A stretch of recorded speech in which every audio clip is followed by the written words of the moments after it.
আমার দলের মানুষকে চ্যালেঞ্জ করছি আমি, যদি এটা না শুনেন আমার প্রতি আপনারা অবিচার করবেন। আমি 6 থেকে 7 মাস আগে বলছি, যারা বঙ্গবন্ধু শেখ মুজিবুর রহমানের মাথার উপরে প্রস্রাব করছে তারা জিয়াউর রহমানকেও ছাড়বেন না। কারণ বঙ্গবন্ধু শেখ মুজিবুর রহমান ব্যক্তি হিসাবে তাদের শত্রু না, স্বাধীনতা মুক্তিযুদ্ধটাই তাদের কাছে শত্রু। এরা যারা আছে জামাত শিবির পার্টি, তারা এই দেশে সেই স্লোগানটাই প্রতিষ্ঠিত করতে চায়, তুমি কে আমি কে, রাজাকার রাজাকার। দেরিতে হলো, আজকে আমি দেখলাম সারা বাংলাদেশে বিএনপির নেতৃত্বে স্লোগান হয়েছে জামাত শিবির রাজাকার, এই মুহূর্তে বাংলা চার, রাজাকারের আস্তানা জ্বালিয়ে দাও পুড়িয়ে দাও।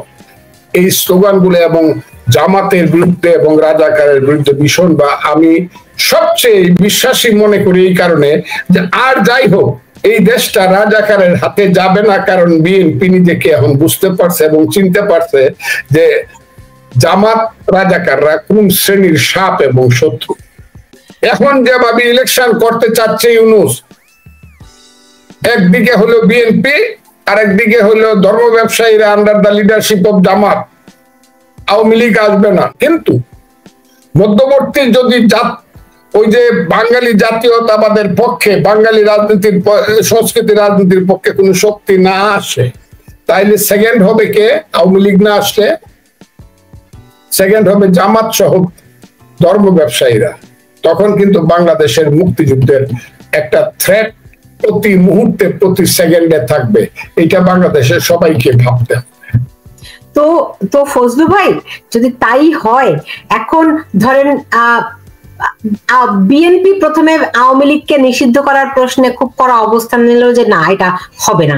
যেই না নিষিদ্ধ করলো অমনি মির্জা ফখরুল ইসলাম আলমগীর খুব বাহবা দিলেন। হ্যাঁ, এরকম করে প্রত্যেকটা স্টেপে তারা একরকম সিদ্ধান্ত নেয়, এরপরে যখন ডক্টর ইউনূস তার উল্টো সিদ্ধান্ত নেয় তখন তারা এসে হাততালি দেয়। মানে এই গিমিক তাদের তৈরি করার কারণটি কি? আপনি বলছেন, আমার প্রশ্ন শেষ করে নি। সেটা হচ্ছে, আপনি বলছেন আপনিও চান আওয়ামী লীগের নির্বাচনে না আসুক, আপনি বলছেন আপাতত না আসুক। আবার আপনি এটাও বলছেন যে যদি এরা আওয়ামী লীগ না থাকে বিএনপি ক্ষমতায় যাবে এবং জামাত সহ ধর্মীয় দলগুলো সেকেন্ড হবে, এবং সেটি বাংলাদেশের জন্য, বাংলাদেশের স্বাধীনতা মুক্তিযুদ্ধের জন্য ভয়ঙ্কর একটা পরিস্থিতি হবে। ভয়ঙ্কর। আপনারা সব বিরোধী করছেন কেন ভাই? আমি সব বিরোধী করলাম কেমনে? আপনি চান আওয়ামী লীগ না আসুক নির্বাচনে, আবার আওয়ামী লীগ নির্বাচনে না আসলে বাংলাদেশের যে বিপর্যয় হবে, আপনি কি চান বাংলাদেশের বিপর্যয়? আমি বিশ্বাস করি অবশ্যই আপনি চান। আমি এই কথাটাই তো সবাইকে ভাবতে বলছি, আপনি কথাটা শুনেন নাই, শেষ কথাটা কি বলছি, যে এই প্রেক্ষাপটে বাংলাদেশ কিভাবে থাকবে এটা সবাইকে ভাবতে হবে।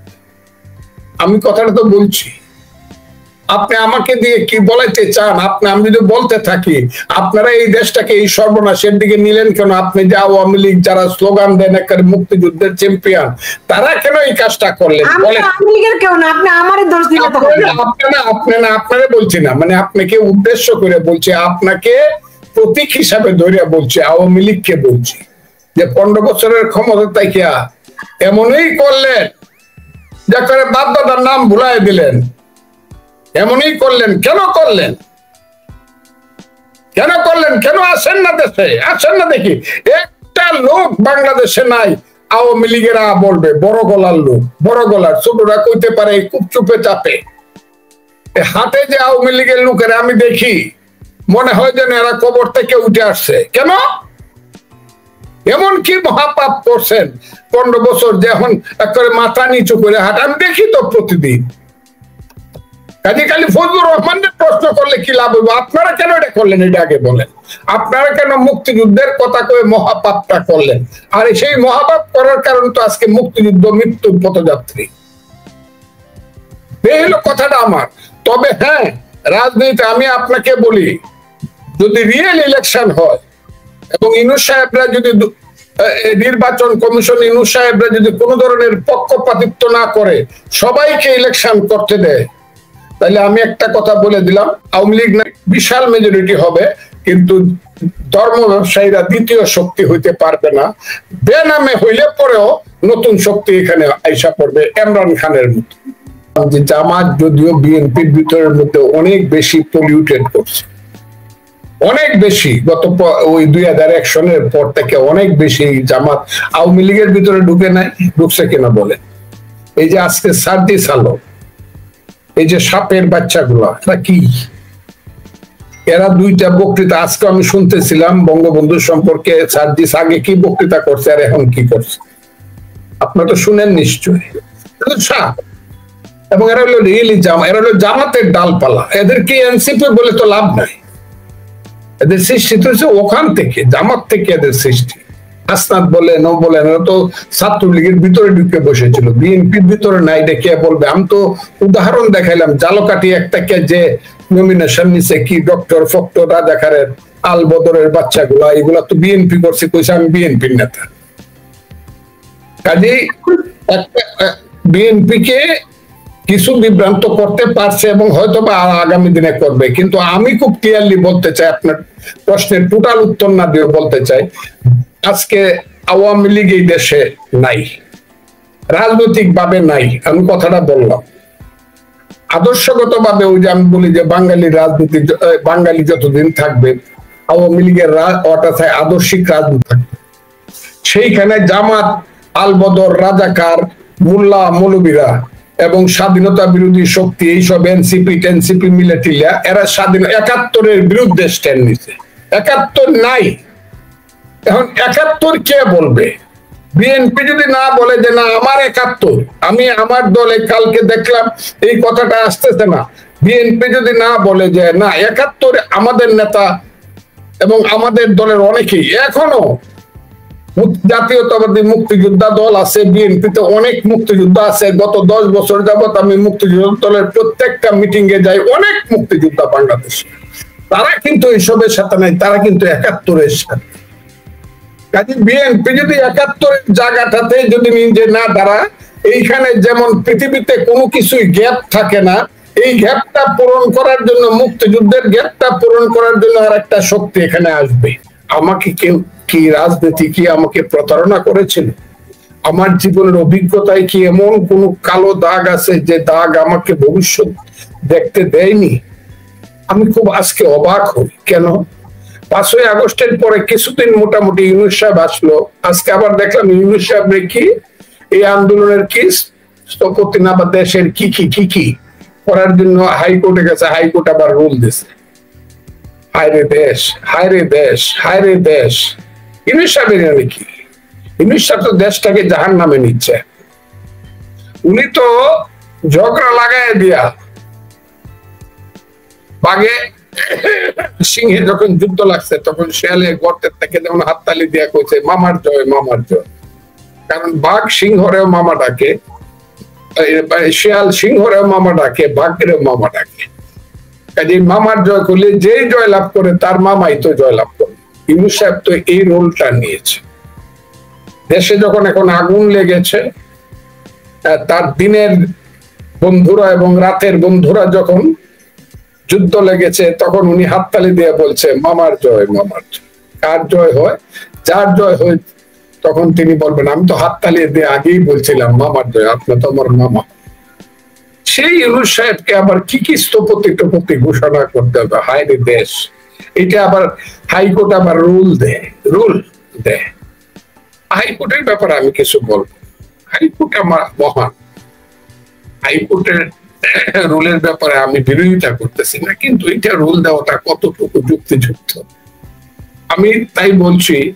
এখন যখন আমি দেখি যে আমি প্রতারিত হয়েছি, এখন খুব ক্লিয়ার, এবং সেই প্রতারণাটা আমি বলছি গত 6 মাস যাবত ক্লিয়ারলি বলছি। 4-5 মাস ইউনূস সাহেবকে দেখছি, কিছু কিছু সমর্থনও করছি, তা না তাও না। আমি এমনও বলছি ইউনূস সাহেব হলো 3য় বিশ্বের 10 জন প্রধানমন্ত্রীর চেয়ে উঁচু। উনি আমাদের দেশের নেতৃত্ব নিয়েছেন, আমি খুব গর্বিত, এগুলো বলেছি আমি। কিন্তু পরে যখন দেখলাম আমার সমস্ত ধারণাই ব্যক্তি সম্পর্কে, কারণ ওনাকে আমি ব্যক্তি হিসাবে চিনতাম, কিন্তু পরে যখন দেখেছি ওনার সম্পর্কে আমার সমস্ত রিডিংসটা ভুল হয়েছে, মনে মনে লজ্জিত হয়েছে। আমি শুধু বলতে চাই, আজকে 1 বছর পরে এই 15ই জুলাই এসে আমার মনে হচ্ছে ওই যে স্লোগান দেওয়া হলো তুমি কে আমি কে রাজাকার, সেই রাজাকার স্লোগানটা তারা সঠিকভাবে দিয়েছিল এবং বিশ্বাস করিয়ে দিয়েছিল। এবং তারা কিছুদিন পরেই বলা শুরু করলো, আর এই 5ই আগস্টকে আমরা তাড়াতাড়ি ইলেকশন দিয়ে গণতন্ত্র আনার জন্য দিছি, 5ই আগস্টকে আমরা এই দেশে এমনি চলে যাব, আমরা এই দেশের পরিবর্তন করব, সংস্কার করব, ইত্যাদি ইত্যাদি করব। 47 আমাদের প্রেরণা, আর 24 হইলো আমাদের নতুন স্বাধীনতা, আর 71 হইলো ভাইয়ে ভাই একটা ঝগড়া, এবং সেই ঝগড়াটা লাগাইছে ইন্ডিয়া। ইন্ডিয়া খুব খারাপ, দিল্লি সেই ঝগড়া আমাদেরকে উস্কায়া দিছে, আমরা ভাই ভাই আলাদা হয়ে গেছি। কয়েকবার যখন বলেছে, আমি তখন মনে করেছি আমার দল যখন নীরব, সব যখন নীরব, অন্যান্য লোকেরা যখন ভয়ে ভীত, তখন আমার কাছে মনে হয়েছে কেন পান্থ ক্ষান্ত হও হেরি দীর্ঘ পথ। আমার কাছে মনে হয়েছে কুকুরের মতো বেঁচে থাকার চেয়ে বাঘের মতো এক মরে যাওয়া অনেক ভালো। কাজে আমি সেদিন হাত তুলে বলেছিলাম, এই রাজাকারের বাচ্চারা, আল বদরের বাচ্চারা, এখনো কিন্তু মুক্তিযোদ্ধারা জীবিত আছে, আমরা কিন্তু জীবিত আছি, খুব সাবধান রাজাকারের বাচ্চারা। এবং পর্যায়ক্রমিক ভাবে প্রতিদিন প্রতি মুহূর্তে রাজাকার বিরোধী বক্তব্য আমি দিয়েছি। সেই কারণে অনেকের কাছে আমি ভুল বুঝাবুঝির শিকার হয়েছি। এমনকি আমার দল আমাকে সবটা সমর্থন করতে চায়নি। আবার আমার দলের নেতারা আজকে, তাদের কাছে আমি কৃতজ্ঞ, তারা কোনোদিন আমাকে মানাও করে নাই, বা আমাকে সকল নোটিশও দেয় নাই, বা সাবধানও করে নাই। কাজে আমার মনে হয়েছে আমার কথার সঙ্গে উপরের স্তরে আমার যে দল, আমার নেতৃত্ব, সেই নেতৃত্ব আমাকে নেগেট করছে না। কিন্তু মধ্যবর্তী এবং নিচের স্তরের কিছু নেতৃত্ব যারা এমপি মন্ত্রী হতে চায়, এবং জামাত একটা এই আলবদরের বাচ্চাদের দল, সব জায়গাতে দেখবেন ছাত্রলীগের ভিতরে ঢুকছে, আওয়ামী লীগের ভিতরে ঢুকছে, গোপনে ঢুকে ওখানে জয় বাংলা স্লোগান দিছে, আবার সময় মতো আইসা এদেরকে গুলি, জয় বাংলার বিরুদ্ধে দাঁড়ায় তাদেরকে গুলি করে হত্যা করছে, হাসিনাকে দেশ ছাড়া করছে। এদের প্রায় অধিকাংশ লোক, জামাতের অধিকাংশ আলবদরের বাচ্চারা এখন বিএনপি তো আছে বলে আমার মনে হয়। এর একটা উদাহরণ আমি দিই, বিএনপির নেতারা যদি আমাকে বলে এটা কেমনে বললেন, এই পরশুদিন পর্যন্ত এক আলবদরের বাচ্চা, আমি যাকে 6 মাস আগে বলেছি, এই আলবদরের বাচ্চা তুই নাকি মালয়েশিয়া থাকোস, তোর চেহারাটা দেখলি তো মনে হয় তুই আলবদরের বাচ্চা, তুই আবার নামের আগে ডক্টর লাগাস, তুই তো আলবদরের বাচ্চা, তুই কস বিএনপি করি। বিএনপির নেতারা আমাকে বলছে, এটা আপনি কি বলেন, সে তো বিএনপির লোক। কিন্তু আজকে প্রতিষ্ঠিত হয়েছে সেই আলবদরের বাচ্চা বিএনপি 4 দিন আগে একটা সিট থেকে নমিনেশন নিছে জামাতের ক্যান্ডিডেট পাল্লা মার্কা নিয়ে। কাজে বোঝা গেল জামাতের ক্যান্ডিডেট হইতে পারে, জামাতের কেন্দ্রীয় নেতারাও বিএনপির ভিতরে ঢুকে ছিল এবং এখনো আছে। কাজে অনেকেই জামাতের প্রতি দুর্বলতা ছিল। কিন্তু কালকে যখন, গতকাল এবং পরশুদিন একটা ঘটনাকে কেন্দ্র করে যখন আলবদরের আসল রূপটা বের হলো, রাজাকারের আসল রূপটা বের হলো, মায়ের পেটে জন্মগ্রহণ করে মাকেই খেতে চায় যে সেই নিমক হারামরা, সেই জারজরা, তারা যখন তাদের আসল রূপটা বাইর করে রাজপথে স্লোগান দিতে শুরু করলো, কি শুরু করছে আপনারা জানেন। প্রথমে বাইরে ওই চরমোনার লোকজন একদম নেতাদেরকে নিয়ে শয়ে শয়ে বাইরে হইলো, কি হাসিনা গেছে যে পথে তারেক যাবে সে পথে, এই স্লোগান শুরু হলো। আচ্ছা, এই স্লোগানটা তো মোটামুটি রাজনৈতিক, এরপরে যে কত কুৎসিত স্লোগান হলো, এটা আমার মুখ দিয়ে আসবে না। এরা বেজন্মা বইলা, বিদেশে কিছু বেজন্মা আছে কথা বলে, বেজন্মা, এদেরকে আমি বেজন্মা বলবো, এদের বাপ হলো থাকে পাকিস্তানে। ওই পাকিস্তানিদের ছেলেরা বিদেশে থেকে ইউটিউব চালায়, এখানে কিছু পাকিস্তানের ছেলেরা আছে যারা স্লোগান দেয় 1 2 3 4 ইত্যাদি ইত্যাদি, অথবা গাছের ডালে খাওয়া, তারেক রহমান ইত্যাদি ইত্যাদি। আমি কথাটাও বলতে পারবো। আমার শুনে মনে হয়েছে মানে এর চেয়ে ঘৃণিত কোন কাজ এই দেশে, তারেক রহমানের দোষটা কি? এরপর দেখলাম হঠাৎ করে ছাত্রদের কিছু জারজ শহীদ জিয়ার ছবিটাকে মাটির মধ্যে পাড়াইয়া পা দিয়া পাড়াইতেছে, আগুন জ্বালাই দিয়ে, আরো কত ধরনের স্লোগান, ম্যাডামের নামে যে ম্যাডাম এই কিছুদিন আগে 11ই জুনের আগেই বলছে এই ইউনূস সাহেবের সঙ্গে শত্রুতা করা যাবে না, মিলেমিশে থাকতে হবে। ম্যাডামের এখন অসুস্থ অবস্থা, উনি চায় ওনার সন্তান যাতে কোনো বিপদে না পড়ুক। সেই ম্যাডামের নামে কুৎসিত স্লোগান, এগুলা শুনে শুনে আমার কাল জ্বালাপালা হয়ে গেছে। আমি কিন্তু 6 মাস যাবৎ বলতেছি সাপ কিন্তু কারো আপন না, এরা কিন্তু সুবল দেবে, কারণ এরা আওয়ামী লীগকে তাড়াইছে। আমি আরেকটা কথা বলি, আমি সারা বাংলাদেশের মানুষকে জানাইয়া আমার দলের মানুষকে চ্যালেঞ্জ করছি, আমি যদি এটা না শুনেন আমার প্রতি আপনারা বিচার করবেন। আমি 6 থেকে 7 মাস আগে বলছি, যারা বঙ্গবন্ধু শেখ মুজিবুর রহমানের মাথার উপরে প্রস্রাব করছে তারা জিয়াউর রহমানকেও ছাড়বে না, কারণ বঙ্গবন্ধু শেখ মুজিবুর রহমান ব্যক্তি হিসাবে তাদের শত্রু না, স্বাধীনতা মুক্তিযুদ্ধটাই তাদের কাছে শত্রু। কাজে জিয়াউর রহমান যেহেতু বলছিল মেজর জিয়া, আমি আজকে বিএনপি কেও বলতে চাই, মেজর জিয়া না থাকলে রাষ্ট্রপতি জিয়া কেমনে হয়েছে? The real thing is he was Major Jia, who I do hereby declare the independence of Bangladesh এবং on behalf of our great leader Bangabandhu Sheikh Mujibur Rahman. আমি যদি বলি যে আওয়ামী লীগ কোনদিন এই কুপমণ্ডুকতার জন্য জিয়াউর রহমান সাহেব এসে শহীদ জিয়াকে স্বীকৃতি চায়, এটা কি আইলো গেল? জিয়াউর রহমান তো বাপের বেটা, পাকিস্তানের এহিয়া খানের বিরুদ্ধে জানে যে হুইজ জিয়া হিজ মেজর, তার সমস্ত পরিবার বাংলাদেশের ভিতরে বাপকা বেটার মতো স্বাধীনতার ঘোষণা দিতে, এইটাই বা কম কি?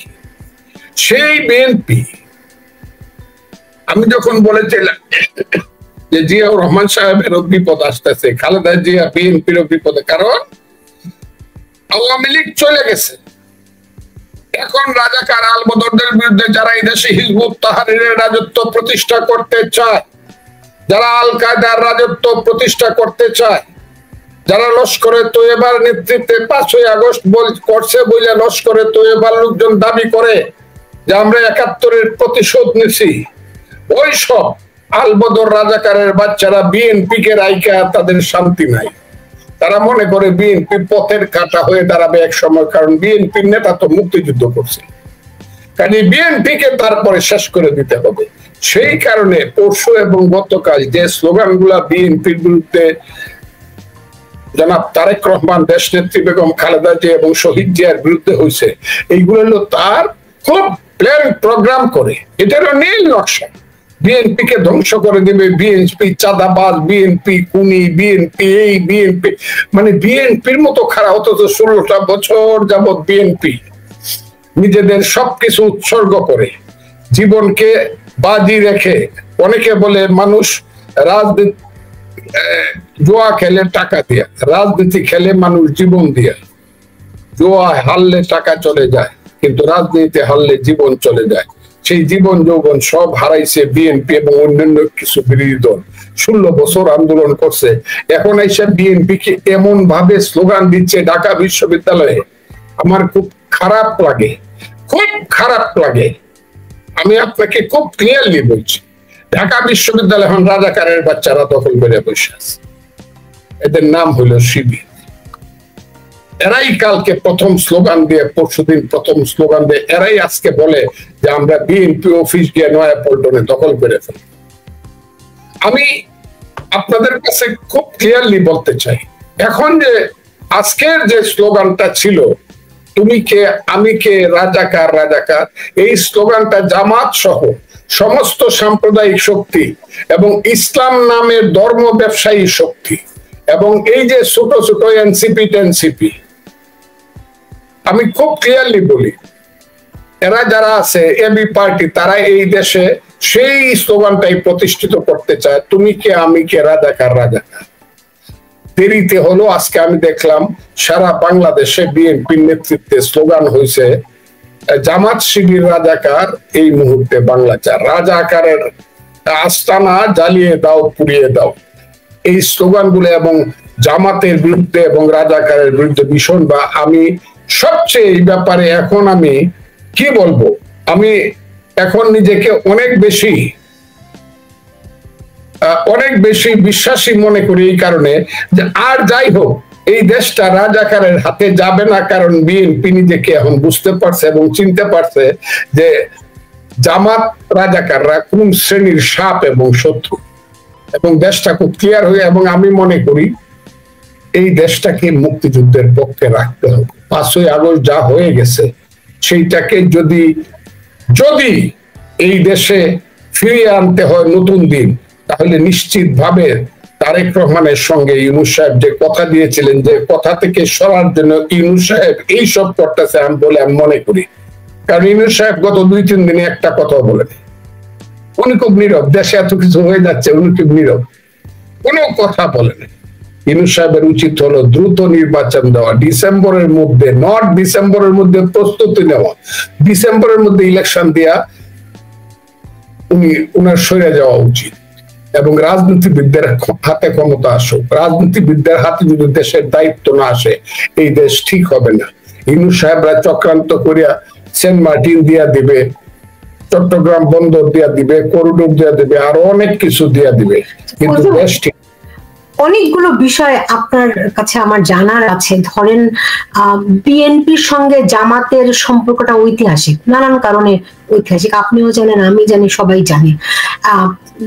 মানে তারা ওই যে তারেক রহমান নিজে বলেছিলেন জামাত হচ্ছে কি তাদের যমজ ভাই, তাই না? সো এখন কি জামাতের সঙ্গে এই প্রথম আমরা দেখলাম যে জামাতের বিরুদ্ধে বিএনপির সবাই স্লোগান তুলছে, তো এটা কি দীর্ঘস্থায়ী হবে? কিন্তু বিভিন্ন সময় আবার তারা কি আসল শত্রুকে চিনতে পারবে নাকি? অনেকে আবার এখানে বিভিন্ন জন মন্তব্য করছে যে জামাত এবং বিএনপির সম্পর্ক হচ্ছে স্বামী স্ত্রীর মতো, ঝগড়াঝাটি লাগে, ভোটের রাজনীতিতে তো আবার তারা জোটবদ্ধ হয়ে যায়। আমি আপনাকে খুব ক্লিয়ারলি বলি, বিএনপি, আমার ধারণা, আমি বিএনপির ভিতরে থেকে যতটুকু ফিল করি, যদিও আমি বিএনপির সাংগঠনিক শক্তির ভিতরে অতটা না, কিন্তু বিএনপির নেতা কর্মীদের এবং যুব শক্তি এবং ছাত্র শক্তিকে আমি যতটুকু চিনেছি, এবং তাদের যে বক্তব্য আমি পাই প্রো ইউটিউব, প্রো মেসেজ, আপনি চিন্তাই করতে পারবেন না।